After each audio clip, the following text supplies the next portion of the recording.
নতুন আরো একটা ভিডিওতে সবাইকে স্বাগতম। তো এখন আমরা দেখব, এখানে বলছে 2 এর গুণনের নামতা মনে রাখার জন্য আবৃত করি। 2 এর গুণনের নামতা: 2 গুণন 1 2, 2 গুণন 2 4, 2 গুণন 3 6, 2 গুণন 4 8, 2 গুণন 5 10, 2 গুণন 6 12, 2 গুণন 7 14, 2 গুণন 8 16, 2 গুণন 9 18, 2 গুণন 10, তাহলে হলো এখানে 20। তো এখানে বলছে 100 ডটের ছকের সাথে এল আকৃতির কাগজ ব্যবহার করি এবং আমরা দেখি কিভাবে গুণ প্রকাশ করা যায়। তো এখানে লক্ষ্য করো যে এইভাবে আছে 4 ঘর এবং উপর থেকে নিচের দিকে আছে 2 ঘর, 1 2। তাহলে আমরা এটা সহজেই লিখতে পারি যে 2 গুণন 4 8। তো এরপর নিচেরটা দেখো, এইভাবে দেওয়া আছে 9 ঘর, এইভাবে দেয়া আছে 2 ঘর, এখানে এইভাবে হলো 9 ঘর, 1 2 3 4 5 6 7 8 9, এইভাবে আছে 2 ঘর 1 2। তাহলে আমরা লিখতে পারি 2 গুণন 9 18। এখানে বলছে মিনা প্রতিদিন একটি বইয়ের 2 পৃষ্ঠা করে পড়ে, সে 6 দিনে কত পৃষ্ঠা পড়বে? তো একদিনে 2 পৃষ্ঠা পড়লে 6 দিনে কত পৃষ্ঠা পড়বে? তো আমরা এখানে লিখতে পারি 6 গুণন 2, তাহলে আসবে 12। তাহলে 6 দিনে মিনা 12 পৃষ্ঠা পড়তে পারবে। 2 নাম্বার বলছে একটি প্যাকেট বিস্কুটের দাম যদি 2 টাকা হয়, রেজা এই বিস্কুটের 60টি প্যাকেট কিনলো। এখন 1 নাম্বার বলছে এখানে যে বিস্কুটের দাম কত টাকা হবে, তাহলে যেহেতু একটা 2 টাকা তাহলে 60টার দাম হবে 14 টাকা।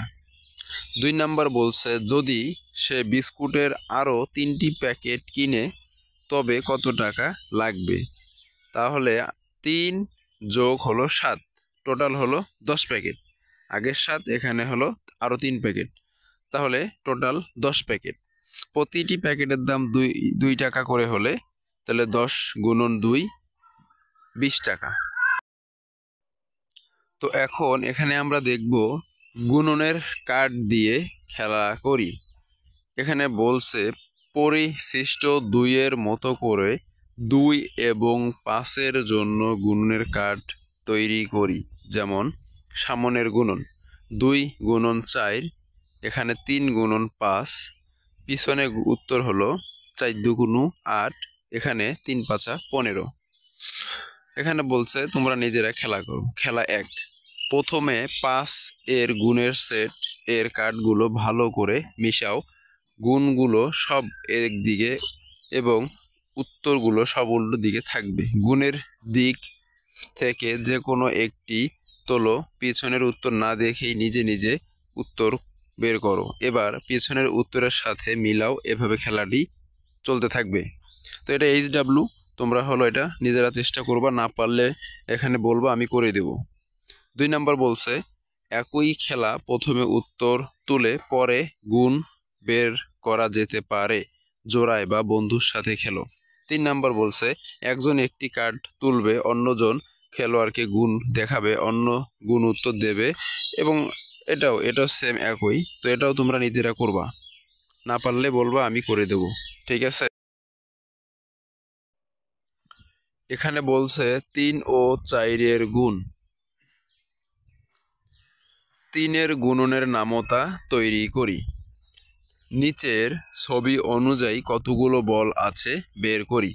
এখানে বল আছে 3টা, এখানে বল আছে 3 গুণন 2, কারণ বাটি হলো 3টা, 2টা বল আছে প্রত্যেকটা বাটিতে 3টা করে, তাহলে আমরা গুণ দেব 3 দুগুণে 6।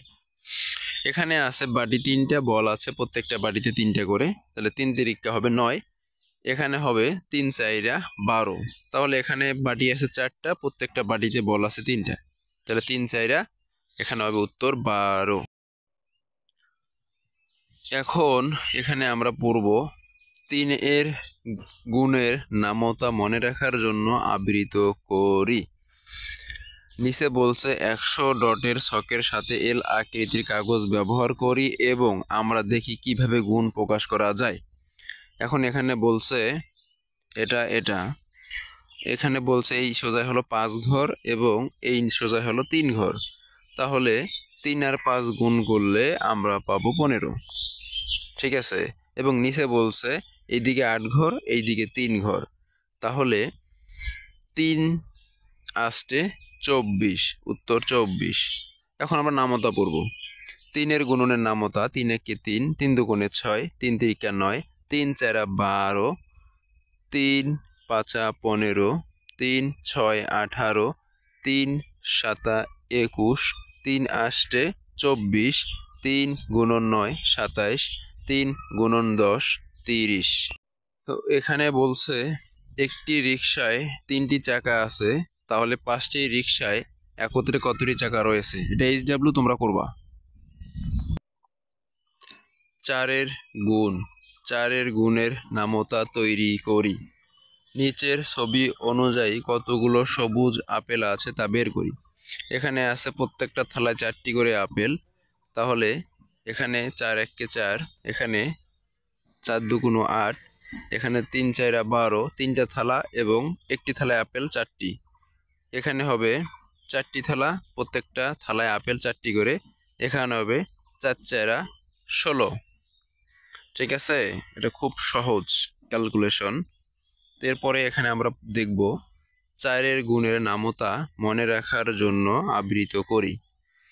এখানে 4 এর গুণের নামতা 4 গুণন 1 4, 4 গুণন 2 8, 4 গুণন 3 12, 4 গুণন 4 16, 4 গুণন 5 20, 4 গুণন 6 4 6 24, 4 গুণন 7 4 7 28, 4 গুণন 8 32, 4 গুণন 9 36, 4 গুণন 10 40। এখানে নিচেরটা বলছে 100 ডটের ছকের সাথে এল আকৃতির কাগজ ব্যবহার করি এবং আমরা দেখি কিভাবে গুণ প্রকাশ করা যায়। তো এই সোজায় আছে 3, উপর থেকে নিচে আছে 4, তা আমরা খুব সহজেই লিখতে পারি যে ডান থেকে বামে আছে 3 ঘর, উপর থেকে নিচে আছে 4 ঘর, তাহলে গুণ দেই আমরা 3 4 12। এখানে এই দিকে আছে 7 ঘর এবং উপর থেকে নিচে আছে 4 ঘর, তা আমরা এখানে লিখতে পারি যে ডান থেকে বামে আছে 7 ঘর, উপর থেকে নিচে আছে 4 ঘর। তা আমরা যদি গুণন দেই 3 গুণ 4 গুণন 7, তাহলে 4 7 28। তো নিচে বলছে একটি গরুর পা কয়টি এবং 60টি গরুর পা কয়টি? তা আমরা জানি একটা গরু বা একটি ছাগলের পা হলো 4টি, তাহলে এমন 60টি গরু বা 60টি ছাগলের পা কয়টি হবে? আমরা খুব সহজেই বের করতে পারি যে 7 গুণন 4, যেহেতু একটি গরুর পা 4টি, তাহলে 60টি গরুর পা হবে 4 7 28টি, উত্তর 28। নিচে বলছে 2 নাম্বার, একটি গাড়ির 4টি চাকা রয়েছে, 5টি গাড়ির জন্য কতটি চাকা প্রয়োজন? এইচডব্লিউ তোমরা করবা। এখানে বলছে 6 ও 7 এর গুণ। আমরা এ পর্যন্ত যা শিখছি তার উপরে ভিত্তি করে 6 এর জন্য গুণের নামতা তৈরি করি। তো এখানে 6কে দেখো কি বলছে যে 6 গুণন 1 6, 6 গুণন 2 12, 6 গুণন 3 18, 6 গুণন 4 24,